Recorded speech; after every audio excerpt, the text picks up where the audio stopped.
పండగలైనా పెళ్లిళ్ళైనా వస్త్రాలకు వేదిక ఒక్కటే, అదే ఎస్ఆర్ షాపింగ్ మాల్. ఫ్యామిలీ అంతటికి అన్లిమిటెడ్ ఆఫర్స్. సార్ నమస్కారం సార్. నమస్తే రోషన్ గారు. ఎలా ఉన్నారు సార్? బాగున్నాను. సో చాలా హ్యాపీగా ఉంది. ఫస్ట్ ఆఫ్ ఆల్ మిమ్మల్ని చూస్తుంటే నాకు మా అల్లు అర్జున్ గారి వైఫ్ స్నేహారెడ్డి గారే కనిపిస్తారు. ప్రింట్ ఫేస్ ఇద్దరిది కూడా. Thank you. Super. And first of all I'm happy to see you sir. So ఎప్పుడు కూడా కెమెరాకి దూరంగా ఉంటూ కెమెరా వెనక ఎన్ని మంచి పనులు చేయొచ్చు అన్ని మంచి పనులు చేస్తూనే సమాజానికి ఎంతవరకు ఉపయోగపడాలో అంతవరకు ఉపయోగపడుతూ, బట్ మీకంటూ లో ప్రొఫైల్ మెయింటైన్ చేస్తూ ఈ షో ఆఫ్ అంతా ఏం ఉండదు, సో ఈ ప్యాంపరింగ్ ఉండదు, ఇలా సెల్ఫ్ డబ్బా కొట్టుకోవటం ఏముండదు, యాజ్ ఎ సింపుల్గా ఉంటారు. ఫస్ట్ ఎక్కడి నుంచి వచ్చింది ఇది మీకు? అంటే సింపుల్ లైఫ్ అంటే రోషన్ గారు, ఒకటి న్యాచురల్గా నాది గ్రామీణ ప్రాంతం నుంచి వచ్చినామని. గ్రామీణ ప్రాంతంలో ఏంది, అందరు కలిసి ప్రతి ఒక్కరు కూడా కలిసిమెలిసితో ఉంటాము. అక్కడ చిన్న పెద్ద అలాంటి తారతమ్యాలు ఎలాంటివి ఉండవు. అదేవిధంగా అదే నాకు చిన్ననాటి నుంచి అలవాటై ఇప్పటిదాకా వచ్చిందని నేను అనుకుంటాను. అంతే తప్ప దీంట్లో ఇంకా వేరే స్పెషాలిటీ అనేది ఏం లేదు. సూపర్. మాటలు కూడా చాలా ఎంతవరకు వాడాలో అంతవరకే మాట్లాడుతున్నారు, పొదుపుగా మాట్లాడుతున్నారు. Super sir. నిజంగా రాజకీయాల్లో కూర్చున్న ప్రతి ఒక్కరికి కూడా మాటలు చూస్తే కోటలు దాడతాయి, పనులు చూస్తేనేమో ఎక్కడే ఉంటాయి. అలాంటి వ్యక్తులను చూస్తున్న రోజులు ఇవి, ముఖ్యంగా రాజకీయాల్లో. మీరు చూస్తేనేమో రాజకీయాల్లో ఉంటూ యాక్టివ్ పాలిటిక్స్లో మీకు సీట్లు వచ్చినా రాకపోయినా మీరంటూ కొన్ని మంచి సేవా కార్యక్రమాలు చేయటం నిజంగా ఫస్ట్ నాకు హార్ట్ టచింగ్ అనిపించింది. మీరు చేసే కార్యక్రమాలు లైక్ నాకు బాగా నచ్చింది ఏంటంటే, బిఫోర్ మనకి తండాలలో ఉండే జనం అమ్మాయిల్ని అమ్మేస్తూ ఉంటారు. అలా అమ్మకూడదు, మనం వాళ్ళని పెంచాలి, చదివించాలి, వాళ్ళకంటూ నైతిక విలువలు నేర్పి వాళ్ళని మనం తీర్చిదిద్దాలి అని చెప్పేసి ఎక్కువ మెసేజ్లు ఇవ్వటం మీరు బన్నీ గారు ఆయన ద్వారా కూడా ఇప్పించారు. ఇప్పుడు ఇక్కడ ఏంటంటే ట్రైబల్ కుటుంబాలలో అమ్మాయి అంటే చాలా చిన్న చూపు, అబ్బాయి అయితేనే వాళ్ళని చూసుకుంటాడు, వాడు పని చేస్తాడు. అంటే జనరల్గా ట్రైబల్ కుటుంబాలన్నీ వ్యవసాయ బేస్డ్. వ్యవసాయంలో ఎవరు కావాలి అంటే మేల్దే డామినెంట్. అవును, మేల్ అయితేనే పోతాడు, దున్తాడు, చేస్తాడు పనులు, పొలం పనులు చేస్తాడని. సో దానివల్లనే ఏమో అమ్మాయిలంటే చాలా వాళ్ళకు అంటే ఎంత చిన్న చూపు అంటే అమ్మాయి పుడితే కోడల్ని కూడా తరిమేస్తారు ఇంట్లో నుంచి. అలాంటిది నేను చిన్ననాడు నల్గొండ జిల్లాలో తండాలు ఎక్కువ ఉంటాయి, నేను చూసేటోని. అరే ఎందుకు ఇట్లా చేస్తూ ఉన్నారు వీళ్ళు, అమ్మ నుంచే అబ్బాయి అయినా అమ్మాయి అయినా వస్తారు కదా, కానీ ఇది ఆలోచన చేస్తలేరు. అంటే దీంట్లో ఏంటంటే అంటే వాళ్ళు చదువు కూడా లేకపోవటం అని అనుకున్నాను. సో దాంతో నాకు చిన్నప్పుడు అది ఉండే, సో వీళ్ళని ఏ విధంగానైనా ఎడ్యుకేట్ చేయాలా, ఇలాంటి భావన పోవాలని చెప్పి అప్పటి నుంచి నేను ఆల్మోస్ట్ నల్గొండలు, రంగారెడ్డిలో చాలా తండాలు నేను తిరిగాను. కొందరు యంగ్స్టర్స్ తీసుకొని అక్కడికి వెళ్ళి అక్కడ పెద్ద మనుషులు 60 years 70 years దాటిన మేల్ అండ్ ఫిమేల్ వాళ్ళని కలిసి, అమ్మ మీరు ఆ విధంగా చేస్తున్నారు, మీ కోడళ్ళని ఎందుకు బాధ పెడతారు, అమ్మాయి పుట్టుడనంటే అది అమ్మ కోడల చేతిలో ఉండదు, అది ఎవరి చేతిలో ఉంటుంది, అబ్బాయి చేతిలోనే ఉంటుంది నిజంగా చెప్పాలంటే. కాబట్టి మీరు ఈ విధంగా చేయొద్దు. ఎందుకంటే సరే అమ్మాయిలకు మీకు కష్టం ఉండనేమో పెళ్లి చేయాలంటే, ఈ కాలం వల్ల ప్రభుత్వాలే మీకు చదువు అయినా కూడా మిగతా కార్యక్రమం చేస్తూ ఉన్నారు, ఆ కార్యక్రమం చేయొద్దు. ఇంకోటి ఇప్పుడు మీరు చూడండి, అమ్మాయిలు ఎన్నో మంచి కార్యక్రమాలు చేస్తున్నారు, ఉద్యోగాలలో రాణిస్తూ ఉన్నారు. సో మీకు ముందు మిమ్మల్ని మంచిగా చూసుకోవాలంటే అమ్మాయి ద్వారానే మీకు జరుగుతుందని చెప్పి వారిని ఒక చేంజ్ చేసేదానికి నేను చాలా ప్రయత్నాలు చేశాను.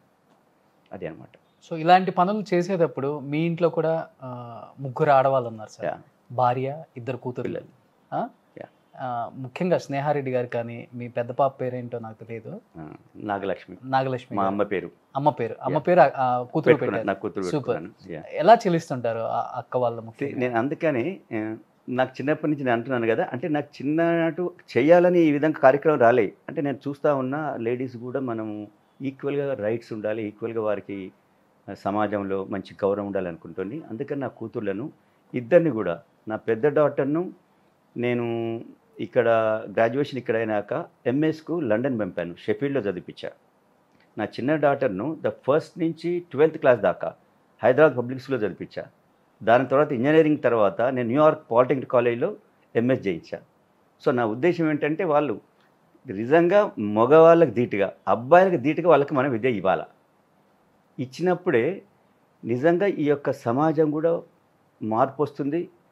ఈ యొక్క ఏదైతే బీద అది ఇది అంటా ఉన్నారు, ఇంకా మన ఇండియా ఏది లేదు, చాలా పావర్టీ ఉంది, ఇదంతా పోవాలంటే అబ్బాయి అమ్మాయి ఈక్వల్గా వారు ముందుండి పనిచేసినప్పుడే కుటుంబమైనా కూడా దేశమైనా రాష్ట్రమైనా బాగుపడుద్దని చెప్పి నా భావన. సో సొసైటీలో మనం ఒక మంచి పని చేస్తున్నామంటే 10 అడుగులు వెనక్లాగే జనమే మన చుట్టూ ఉంటారు సార్. అది మీకు ముఖ్యంగా తెలుసు, రాజకీయాల్లో ఉన్నారు కాబట్టి. అవునవును. సో 20 సంవత్సరాల నుంచి పాలిటిక్స్ లో ఉన్నారు. మీకు దీంట్లో ఒక విషయం చెప్పాలి, మీరు అన్నారు కదా అది, నేను ఎప్పుడైతే ఈ తాండాలలో ఇది చేస్తా ఉన్నానో కొందరు పాలిటీషియన్స్, ఇప్పుడు నేను ఒక డిస్ట్రిక్ట్ పోతాను, అక్కడ ఒక ఎమ్మెల్యే ఉంటాడు, ఆయన ఏమనుకుంటాడు, నేను అక్కడ కార్యక్రమాలు చేస్తుంటే అరే ఇదేదో ఈయన ఏదో కాంటాక్ట్ చేస్తాడో నాకు ఏదో నష్టం జరుగుతుంది అని ఒక ఫీలింగ్ ఉంటుంది. ఆయన ఏ విధంగా ఉండాలి, ఈయన పని చేస్తే ఇది నాకు లాభపడుతుందని చెప్పి అనుకోరు, ఎవరు రావద్దు ఇది నా రాజ్యం అని ఆ విధంగా నాకు చాలా మంది చేశారు. కానీ నా వ్యక్తిత్వము, నాకు వాళ్ళతో ఉన్న పరిచయాలు, నా గురించి వాళ్ళు తెలుసుకొని లేలే చంద్రశేఖర్ రెడ్డి అనేట ఆయన ఏదైతే కార్యక్రమం ఉందో నిజంగా పని చేసేదానికే వస్తాడు, లేకుండా నాకు అడ్డమనో లేకుండా నా పొలిటికల్ దానికి ఏదైనా నష్టం జరుగుతుందని చెప్పి వాళ్ళు భావించలేదు చేయబట్టే నేను ఏ కార్యక్రమం చేసినా కూడా పొలిటికల్ వాళ్ళు కూడా హెల్ప్ చేశారు, నన్ను అడ్డు పెట్టలేదు. కొత్తలో కొంత చేశారు, బట్ దాని తర్వాత వాళ్ళు తెలుసుకున్నారు. ఇప్పుడు ఎట్లా అంటే నేను ఫస్ట్ ఒకటి ఈ మా దగ్గర మీ నల్గొండ రంగారెడ్డిలో మీకు తెలుసు కదా, ఫ్లోరైడ్ తోటి అంగవైఫల్యం ఎక్కువగా ఉంటుంది. దాన్ని నేను చూశాను అనమాట. ఇది నేను నల్గొండలో నేను ఇంటర్మీడియట్ చదువుకున్నా. నేను చాలామంది చూసేది ఒక 17 years 18 yearsకు వంగిపోయేది, కాలు వంకరపోయేది, చేతులు వంకరపోయేది. ఏంటంటే మా ఊరిది, మా ఊళ్ళో అందరికీ ఫ్లోరైడ్ వాటర్ అని తెలియదు అప్పుడు. తాగటం వల్ల ఈ విధంగా ఈ వాటర్ తాగటం వల్ల ఈ విధంగా వచ్చింది అనేది ఏంటి అంటే తర్వాత ఫ్లోరైడ్ అని తెలిసింది. దాని తర్వాత నేను వైఎస్ రాజశేఖర రెడ్డి గారు సీఎంగా ఉన్నప్పుడు నేను, మీరు చెప్తే ఆశ్చర్యపోతారు, నేను మా నల్గొండ నుంచి వాళ్ళు తాగే వాటర్ తీసుకొచ్చా, ఇది బావుల నుంచి. నాగార్జున సాగర్ నుంచే కదా మన హైదరాబాద్ వాటర్ వచ్చేది, అది కూడా నేను నల్లాకెళ్ళి పట్టుకున్నాను. చెప్పా సీఎం గారికి, అన్న ఇది మనం సాగర్ నుంచి వచ్చే వాటర్ మనం తాగుతున్నాం, మనం బాగున్నాం. మా దగ్గర నల్గొండ రంగారెడ్డి వాళ్ళు బావుల నుంచి తీసిన వాటర్ తాగి వాళ్ళు ఈ విధంగా అయ్యిందని వాళ్ళ మనుషులు చూపించారు.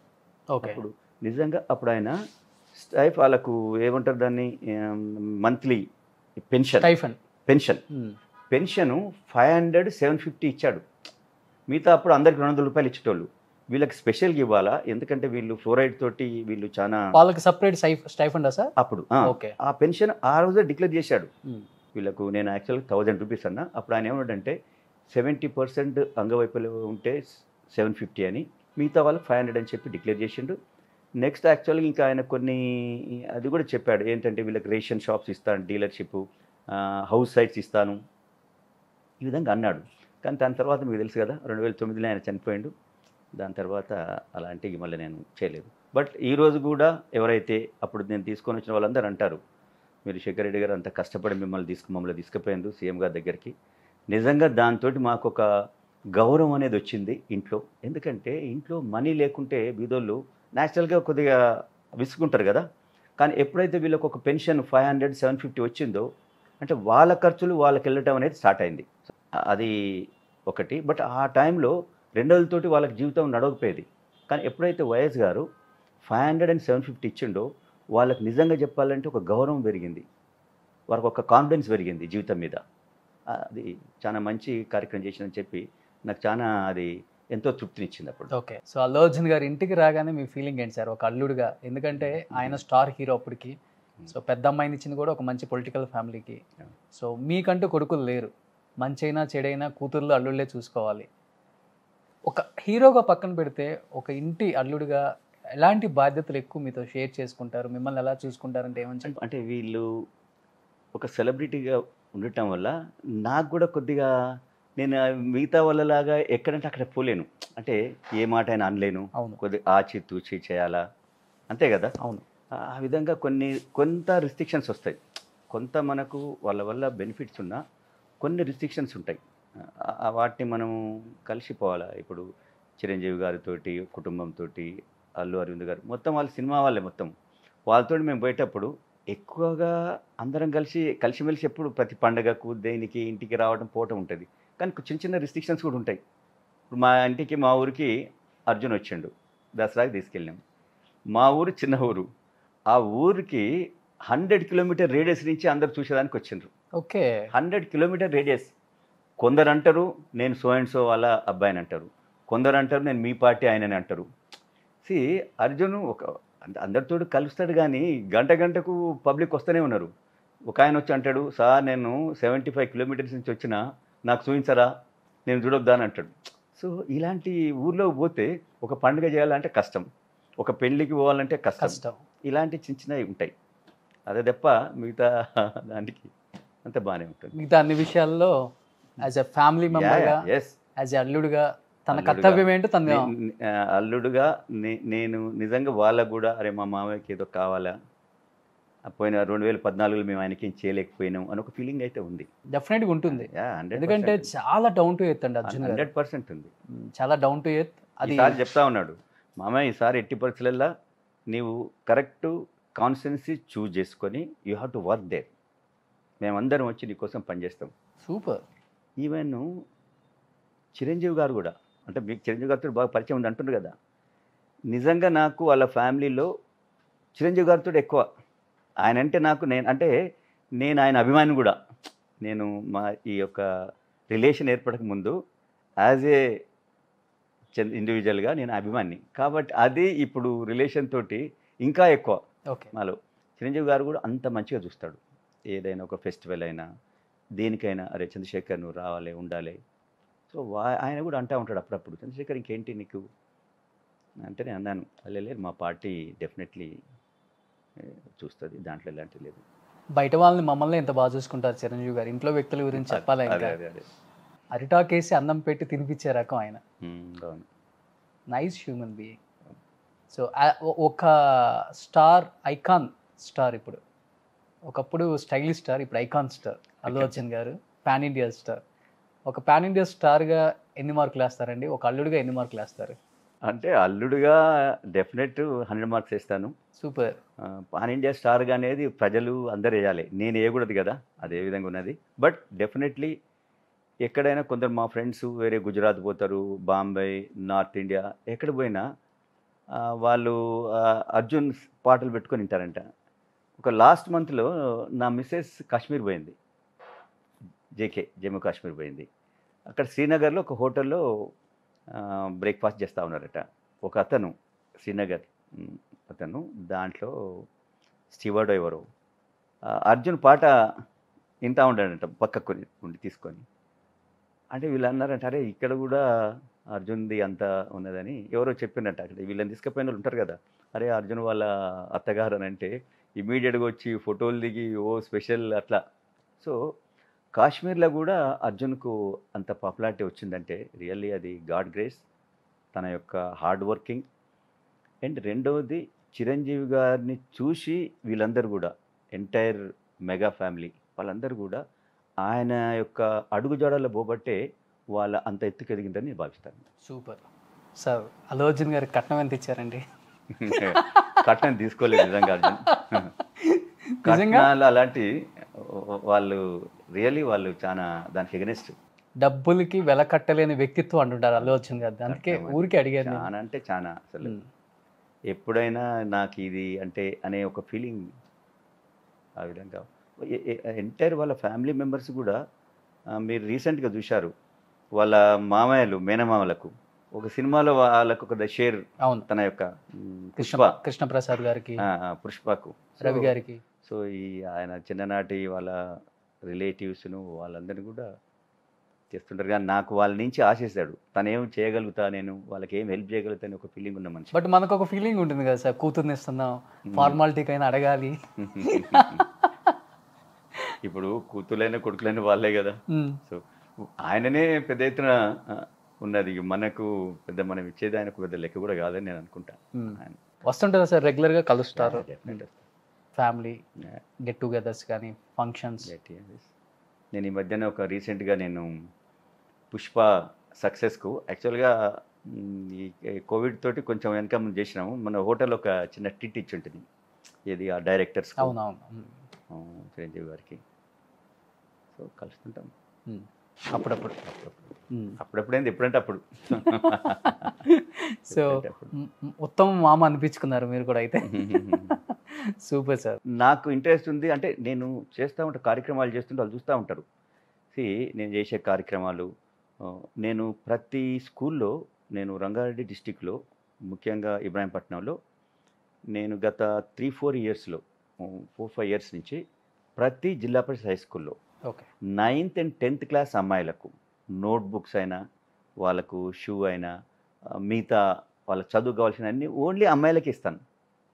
ఎందుకంటే తెలియాలి అక్కడ ఉన్న వాళ్ళకు అమ్మాయిల యొక్క స్పెషాలిటీ అని తెలియాలని చెప్పి ఏ స్కూల్ జడ్పీ స్కూల్ పోయినప్పుడు ఆ ప్రిన్సిపల్ను కొందరు పేరెంట్స్ను పిలిపించి అమ్మాయిలు ఎవరున్నారు ఎంతమంది ఉండరు అమ్మాయిలకు ఏవో ఒకటి నా తరఫుకెళ్ళి ఇస్తాపోతుంటాను. ఓకే దానివల్ల ఏంటంటే ఒక అవేర్నెస్ క్రియేట్ కావాలా అమ్మాయిలు ఈక్వల్ అని అమ్మాయిలను చదివించాలని. 10th క్లాస్ ఉంటుంది కొందరు ఊళ్ళలో ఏం చేస్తారు 10th తర్వాత ఇంటర్మీడియట్ పోవాలంటే ఒక స్కూల్కు దూరం పోవాలా అమ్మాయి ఎందుకు పోవాలి అక్కడ ఉండాలంటే కష్టం అనే ఫీలింగ్ ఉంటుంది. అప్పుడు వాళ్ళకి ఎడ్యుకేట్ చేస్తాము మీరు 10th అయిపోయింది ఇంటర్మీడియట్ మీరు చదివించాలా ఇంటర్మీడియట్ చదివిన తర్వాతనే మీరు పెళ్ళను లేకుంటే ఆపుడు ఏదో చేయండి బట్ 10th తర్వాతనే మీ దగ్గర స్కూల్ లేదని మీరు ఆపొద్దు అనే ఒక మెసేజ్ ఇవ్వాలని చెప్పి నేను ఎవ్రీ జడ్పీ స్కూల్కి పోయి నేను అవన్నీ చేసి వచ్చాను. ఓకే నేను కరోనా టైంలో 2 ఇయర్స్లో కొంచెం ఆగాది బట్ అదర్వైజ్ నేను ఆల్మోస్ట్ అన్ని స్కూళ్ళను నేను టచ్ చేసి జరిగింది. ఈవెన్ దో స్నేహకు కూడా ఒక చంద్రశేఖర్ రెడ్డి గారి అమ్మాయినో లేకపోతే ఒక అరవింద్ గారి కోడలు లేకపోతే ఒక బన్నీ గారి వైఫ్ ఇవన్నీ ఏం కాదు తనకంటూ ఒక ఓన్ స్టాండ్ ఉండాలని తను కూడా ఓన్గా సమ్ కైండ్ ఆఫ్ ఏదో బిజినెస్ కూడా తనే రన్ చేసుకుంటారు అంటే అనేది ఉంది సార్ బయట. కొన్ని చారిటీ పనులు చేస్తుంటుంది కొద్దిగా బ్లైండ్ స్కూల్కి పోతుంటుంది వాళ్ళకి ఏదో చేస్తుంటుంది కొన్ని స్కూల్స్కి పోయి వాళ్ళను ఇంటరాక్ట్ అవుతుంటుంది కిడ్స్ తోటి తను ఓన్గా కూడా ఏదో తను ఆఫీస్ పెట్టుకొని ఎందుకంటే చదువుకున్న వాళ్ళందరూ ఏదో ఒక కార్యక్రమం చేయాలి కదా చేయాలి పిల్లలను చూసుకుంది ఇప్పుడు కొద్ది వాళ్ళ కిడ్స్ కూడా కొద్దిగా పెరిగారు వాళ్ళకి వాళ్ళు so then she started recently. So ఇంత కార్యక్రమాలు చేపడుతూ ఇంత బిజీగా ఉన్న చంద్రశేఖర్ రెడ్డి గారు ఈ మధ్య ప్రొడ్యూసర్గా కూడా ఒక స్టాండ్ తీసుకొని సినిమాలు చేయబోతున్నారు ప్రొడక్షన్ రంగం నిర్మించబోతున్నారని ఒక న్యూస్ విన్నాను దాంట్లో వాస్తవం ఎంతవరకు ఉందండి? అంటే డెఫినెట్ ఇప్పుడు నేను సినిమా ఫీల్డ్ తోటి ఎక్కువ సంబంధం అటాచ్మెంట్ ఎక్కువ ఉన్నది. సో న్యాచురల్గా ఎంతోమంది నన్ను అడుగుతూ ఉంటారు మీరు ఉండి చేయాలని చెప్పి. సో నేనన్నా సరే టైం వచ్చినప్పుడు డెఫినెట్ యూ కెన్ అది ఆ వైపు దృష్టి మనిపిస్తాను ఉన్నది బట్ ఇప్పుడైతే ఇమీడియట్గా అయితే లేదు. సో ఇంట్లోనే మనకి పాన్ ఇండియా స్టార్ ఉన్నారు ఇంట్లో తీసేద్దామా లేకపోతే బయట హీరోలతో చేద్దామా? సినిమా అన్నప్పుడు చూడాలి అంటే ఫస్ట్ ఇంటి వాళ్ళతోటి చేసి తర్వాత బయట వాళ్ళతో చేద్దాం ఉంది. ఇప్పుడు ఇంట్లోనే చాలా మంది ఉన్నారు అర్జున్ నుంచి మొదలు పెడితే చరణ్ ఎంతోమంది ఉన్నారు కదా. మీకు ఎవరితో ఇష్టం సార్? బన్నీ గారిని ఇప్పుడు అంతా మల్టీ స్టార్ సినిమాలన్నీ వచ్చేస్తూనే ఉన్నాయి. బన్నీ గారిని పలానా హీరోతో చూడాలి అంటే ఒక ఫ్యాన్గా కావచ్చు ఒక మామగా కావచ్చు ఒక వెల్ విషర్గా కావచ్చు మీకు ఎవరితో ఇష్టం? అంటే నాకు రియల్గా చెప్పాలంటే మీరు చూడండి బన్నీ సినిమాలు ఏ సినిమా అయినా తన మీదనే వస్తుంది పేరు. మీరు అబ్జర్వ్ అలా వైకుంఠపురం అంతకుముందైనా అర్జున్ ఈ విధంగా చేసినాను అంటారు. మిగతా వేరే అంటే కొద్దిగా డైరెక్టర్ సరే ఉన్నా కూడా ఎక్కువ తనదే వచ్చేస్తుంది. సో అది అంత అంటే పేరు అనేది ఫ్యాన్స్లలో ఇండస్ట్రీలో సంపాదించండి అంటే తను కొన్ని రోజులు తను ఇండివిజువల్గానే చేయాలని చెప్పి నేను భావిస్తాను. సరే ఇప్పుడు బన్నీ గారి గురించి అడిగాను కాబట్టి సో బన్నీ గారి గురించి నేను చాలా విన్నాను. సో చాలా డౌన్ టు ఎర్త్ ఉంటారు ప్రౌడ్ ఉండదు యాటిట్యూడ్ చూపించరు అందరు ఫ్యామిలీ లాగా చూసుకుంటారు. తనకు ఒక ఈగో అంటే ఏంటో తెలియదు ఏముంటే అది తింటారు లేకపోయినా కానీ అడ్జస్ట్ అయ్యే ఒక టైప్ అని. బయట ఎంతమందికి ఐకాన్ స్టార్ అయినప్పటికి కూడా మీరు ఒక ఫ్యామిలీలో ఒక మామయ్యగా ఉన్నారు కాబట్టి ఇదంతా బన్నీ గారికి పెళ్ళైన దగ్గర నుంచి వచ్చిందా పెళ్లి కాకముందు నుంచి ఆ ఫ్యామిలీ నుంచి నేర్చుకున్నారు ఇదంతా? అంటే పెళ్లి కాకముందు అనేది నాకు తెలియదు కానీ పెళ్ళైన తర్వాత తను ఒక ఫ్యామిలీ మరి నాకు రియల్గా స్పెషల్గా ఉండాలి నేను ఒక స్పెషల్ అనేది ఆయనకి ఎప్పుడు లేదు. మా ఊరికి వచ్చినప్పుడు కూడా మా ఊర్లో ఎంతమంది మా రిలేటివ్స్ ఉంటారో అంతమందిని కలుస్తాడు. అదేగాక మా ఊరి బజార్లు ఉంటాయి కదా తను ఒక్కడే పోతాడు అక్కడ ఏం షాప్స్ ఉన్నాయి ఎవరితోటి కలుసుడు చాలామంది పోరు కదా ఊర్లో ఈ చివరి నుంచి ఆ చివరి దాకా పోయిస్తాడు తను ఒక్కడే. ఓకే ఊరు అంటే నేను ఊర్లోకి వచ్చినా నేను యాక్టర్ను మిగతా వాళ్ళని పోకూడదు బయటికి ఆ ఫీలింగ్ ఏం చేయడు కానీ ఎక్కువ మంది అయితే అది అదర్వైజ్ ఆయన ఒక రౌండ్ వేసి వస్తాడు. నేనన్నా మా ఊర్లో మొత్తం రౌండ్ కొట్టనేమో ఎందుకంటే ఇప్పుడు చిన్నప్పుడు అంటే మొత్తం గల్లీ గల్లీ తిరిగేదేమో ఇప్పుడు అంతగా ప్రతి ఇంటికి అయితే పోం కదా కానీ అర్జున్ వచ్చినప్పుడు ఈ చివరి నుంచి ఆ చివరి దాకా పోయిస్తాడు. సూపర్ అల్లుడు. మ్మ్. సో ఇప్పుడు ఆల్రెడీ అల్లు అరవింద్ గారు ఒక సక్సెస్ఫుల్ బిజినెస్ మ్యాన్గా ఇండస్ట్రీలో అందరికీ తెలిసిన విషయమే. ఆయన ఒక చోట ఒక చేయి పెట్టారు అంటే 10 రూపాయలు రావటమే కానీ 10 రూపాయలు పోవటం ఏంటో ఆయన సక్సెస్ మంత్రాలు లేదంటారు సార్. అలాంటి వ్యక్తితో కలిసి మీరు కూడా ఫ్యూచర్లో బిజినెస్లు చేసే అవకాశం ఏమైనా ఉందంటారా? సినిమాలు కావచ్చు. ఇప్పుడు మీకు తెలుసు అరవింద్ గారు చాలా బిజీ ఉన్నాడు cinema, as a cinema producer, and also ఏదైతే ఆహా ఇలాంటిది, ఆహా తెలుగు ఉన్నది, ఇప్పుడు ఆహా తమిళ్ స్టార్ట్ చేశారు. సో వారికి ఇంకా కొత్తగా వేరే వాళ్ళతో చేసే అంత స్కోప్ కూడా లేదేమో నేను అనుకుంటున్నాను. వియ్యంకుడితో అంటే ఈజీ కదా. వియంకుడు అంటే వియంకుడు చేస్తే హెల్ప్ చేస్తాడేమో, కానీ ఇప్పుడు మిగతా వాళ్ళు చేసేంత ఆల్రెడీ ఆయన బిజీ. మార్నింగ్ ఆయన 10 o'clock నుంచి రాత్రి 9 దాకా ఆయన బిజీ ఉంటాడు. ఆయనకు ఒక టెలిఫోను ఈ ప్రొడక్షన్ నుంచి వస్తుంది, ఒక టెలిఫోను ఆహా టీం నుంచి వస్తుంది, ఒక టెలిఫోన్ చెన్నై నుంచి వస్తుంది. ఇంకోటి ఆయన ఎక్కువ ఫ్రెండ్షిప్ కూడా చాలా విలువిస్తాడు. వాళ్ళ ఫంక్షన్స్కు, ఫ్రెండ్స్ ఫంక్షన్స్కు చాలా తప్పక ఆయన 100% అటెండ్ అవుతూ ఉంటాడు. So is very busy.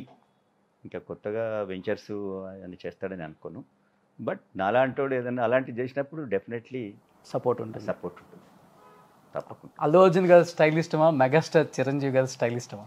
నాకా ఇద్దరంటే ఇష్టం చాలా. ఓకే. రియల్గా ఇద్దరంటే నాకు చాలా ఇష్టం. Allu as a son in law తన ఇష్టం. చిరంజీవి గారు ఎందుకంటే నేను ఎంగేజ్ ఉన్నప్పటి నుంచి కూడా ఆయన ఫ్యాన్గా నేను ఉన్నాను. చెప్పారా ఎప్పుడన్నా ఆయనకి? అంటే చెప్పలేదు, బట్ అది ఇట్స్ ఏ ఫ్యాక్ట్. డాన్స్లు ఎవరు బాగా చేస్తారు, అల్లుడా లేకపోతే మీ అభిమానియా? చిరంజీవి గారిని చూసి అర్జున్ చేస్తాడు. చిరంజీవి గారి లాగా చేయాలని చెప్పి ఆ పట్టుదలతోటి అర్జున్ చేస్తూ ఉంటాడు. అంటే చిరంజీవి గారిని చూసి చేసాడు వీళ్ళందరూ. ఇప్పుడున్న యంగ్స్టర్స్ అందరూ కూడా చిరంజీవి గారిని వారిలో ఉన్న ఆ యొక్క దాన్ని ఏమంటారు, ఆ గ్రేస్, ఆ ఎవ్రీథింగ్ ఆయన నుంచి తీసుకున్న వాళ్ళని అనుకుంటాను. సో ఒక అభిమాని నుంచి ఒక ఫ్యామిలీలో ఒక మెంబర్ అయ్యారు. ఇప్పుడు మీరు రాజకీయాల్లో ఉన్నారు, ఆయన రాజకీయాల్లో ఉన్నారు.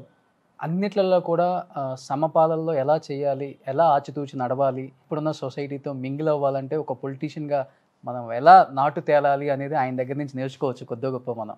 ముఖ్యంగా మీరు ఆయన ఫ్యామిలీలో ఉన్నారు కాబట్టి ఎలాంటి జాగ్రత్తలు చెప్తారు? ఆయనతో మీకున్న బాండింగ్ అంటే ఏమని చెప్తారు? చిరంజీవి గారు అంటే నాతోటి కొన్ని షేర్ చేశాడు ఆయన పార్టీ పెట్టి. అంటే బేసికల్గా చిరంజీవి గారు చాలా వెరీ సాఫ్ట్ పర్సన్. ఆయనకు ఈ చెడు తప్పు ఇలా మనుషులలో కలిసి తెలియదు. పాలిటిక్స్లో కొద్దిగా మీకు తెలుసు ఎత్తులు జిత్తులు అనేది అదొక దాన్ని ఏమంటారు, అది యాడెడ్ ఒక అడ్వాంటేజ్ అదేదో అనుకుంటారు అది. కానీ అవి తెలియక ఆయన కొన్ని అంటే అంత పబ్లిక్ యొక్క ఆయన అంటే మెగాస్టార్ అయి ఉండి ఎంత పెద్ద ఎత్తున పబ్లిక్, ఇప్పుడు ఫ్యాన్స్ మొత్తం ఆంధ్రప్రదేశ్లో ఆయనకున్న ఫ్యాన్ ఫాలోయింగ్ ఎవరికి లేదు కదా. కానీ పాలిటిక్స్లో కొద్దిగా ఆయనకు తెలియకుండానే కొన్ని తప్పులు జరగటం వల్ల అలాంటివి చేయొద్దు, మనం తెలుసుకొని చేయాలా అని చెప్పాడు తప్ప. అంటే నేను బేసికల్గా నేను గ్రామీణ ప్రాంతంకి వెళ్ళి వచ్చినాను. నాకు ఇలాంటి పొలిటికల్ అంటే నా ఉద్దేశం ఏంటంటే పాలిటిక్స్ తోటి మనం లాభము తీసుకోవాలనే ఉద్దేశం ఉంటే మన పాలిటిక్స్ రాక్కర్లేదు. మన యొక్క ఏం నిజంగా నా ఉద్దేశం అయితే రియల్గా మనం ఏదైనా చేయాలా, మనకున్న ఒక దాన్ని ఏమంటారు, ఒక ఐడియాతోటి ఏ విధంగా వాళ్ళని మనం హెల్ప్ చేయగలుగుతాం అనే ఉద్దేశం ఉండి చేయాలి తప్ప నేను ఈ పాలిటిక్స్ పోవడం వల్ల నేను డబ్బులు సంపాదించుకుంటానా లేకుంటే ఇంకో ఏమో చేస్తానా అనేది ఉంటే అది నాలో లేదు. మరి మిగతా వాళ్ళకు ఉన్నదేమో కానీ నేను ఆ భావంతో అయితే నేను ఎన్నడూ చూడలేదు. పాలిటిక్స్ ఒక సేవ చేసేదానికి అనుకున్నా. రియల్గా నా నుంచి ఏదన్నా మంచి జరుగుద్దా ఒక సొసైటీకి, ఒక గ్రామానికి. నేను ఫస్ట్ మా ఊరికి కొద్దిగా పవర్ అనేది నేను నా ఎంగేజ్లోనే, అంటే నేను ఎప్పుడైతే నేను గ్రాడ్యుయేషన్ అయిపోయి అన్ఎంప్లాయిడ్ ఉన్నప్పుడు పవర్ కోసం మేము మా డిస్ట్రిక్ట్ హెడ్ క్వార్టర్ పోయి పవర్ తీసుకొచ్చేదానికి, అట్లా మా దగ్గర వాటర్ సిస్టమ్ లేకుండే ఎట్లా వాటర్ తీసుకురావాలి, ఒక పక్క నుంచి ఒక చిన్న స్ట్రీమ్ పోయేది మా దగ్గర, అక్కడి నుంచి మా ఊరు దాకా దానికి ఏ విధంగా ఎస్టిమేట్ చేసి ఇంజనీర్లను కలిసి అట్లా నేను చేసే కార్యక్రమం చేసేది. అదే నాకు ఎస్టాబ్లిష్ అయిన తర్వాత నా చేతనైన సాయం చేయాలా, నాకున్న దాంట్లో నుంచి కొంత వాళ్ళకి హెల్ప్ చేయాలా, ఒకవేళ ఈ యొక్క పొలిటికల్ ఆర్ ప్రభుత్వం ద్వారా ఎంత హెల్ప్ అవుతుందో ఆ విధంగా చేయాలి. ఎందుకంటే ఇండివిజువల్ చేయాలంటే కొంత కష్టం. మీకు చెప్పినట్టు ఇప్పుడు ఫ్లోరైడ్ వాళ్ళకు మనం ఏదో ఇవ్వాలనుకున్నాం. నేను ఇండివిజువల్గా ఒక 10 మందికి ఇవ్వగలుగుతా, ఒక 100 మందికి ఇస్తా, కానీ అందరికి ఇవ్వలేను కదా. సో అందరికి ఇవ్వాలంటే ప్రభుత్వం రావాలా. సో అలాంటప్పుడు ఈ పాలిటిక్స్ అనేది రాజకీయాలలో ఉన్నప్పుడే మనం చేయగలుగుతాం. ఆ ఉద్దేశంతో సరే మనం ప్రభుత్వంలో ఒక పదవిలో ఉన్నామా లేమా అనేది కాదు, పదవిలో లేకున్నా కూడా మనం ప్రభుత్వంలో ఒక పార్ట్ అయినప్పుడు మనం వాళ్ళని ఒప్పించి మనం మంచి పనులు చేసేదానికి ఎంతో ఆస్కారం ఉంటుంది. కాబట్టి నేను దాంట్లో కొనసాగుతుంది. ఎనీహా ఒక మంచి ఫ్యామిలీలో అల్లుళ్ళని తీసుకొచ్చుకున్నారు సార్ ఇద్దరు. సమరసింహారెడ్డి గారి ఫ్యామిలీ, అల్లు అరవింద్ గారి ఫ్యామిలీ, ఇద్దరు పేర్లు బయట చాలా పాజిటివ్గా అనిపిస్తాయి ఎప్పుడు కూడా మాకు. సో అండ్ మీరు కూడా రాజకీయాలలో రాణించాలి, ఒక మంచి ఎమ్మెల్యేగా చూడాలని మాకైతే ఈగర్లీ వెయిటింగ్ సార్. మేము మీ యొక్క అభిమానానికి, మీ విషెస్కు ఐఎమ్ వెరీ థ్యాంక్ఫుల్. డెఫినెట్గా ఎప్పుడు ఎలాంటి సహాయం, promotions, I'm ready with you, I'm with you sir. Definitely. Thank you very much. Thank you sir. Thank you so much Chandrashekar Reddy garu. I happy to see you sir. I think this is your first interview, best interview అవ్వాలి. అల్లు అర్జున్ గారు చూసి నిజంగా కొంచెం అటు ఇటుగా ఉంటే క్షమించాలి sir నన్ను మీరు, స్నేహక్క. So thank you so much. Thank you sir. Thank you.